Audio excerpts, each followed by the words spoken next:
Good morning. This is Bishop Don Taylor. I know I'm looking scruffy, but that's okay.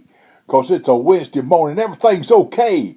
The other day I was kind of thinking and came across an idea. Are you collecting unemployment on Jesus Christ? Or are you working full time?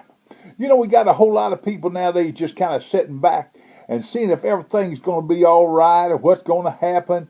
They ain't working like they used to. They ain't doing the things they used to do. They ain't praying as hard as they used to pray. They ain't living the way they used to live. They ain't attending church the way they used to. They're not praying the way they used to. They took a little time out for unemployment. You know what I mean?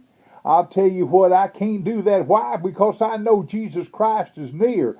I know He's coming soon after me, and I can't wait to see Him. So I'm going full time, full steam. Matter of fact, I'm kind of like a guy that had 2 or 3 jobs.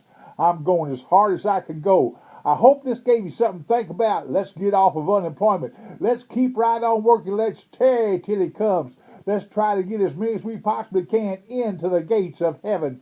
God bless you. See you soon.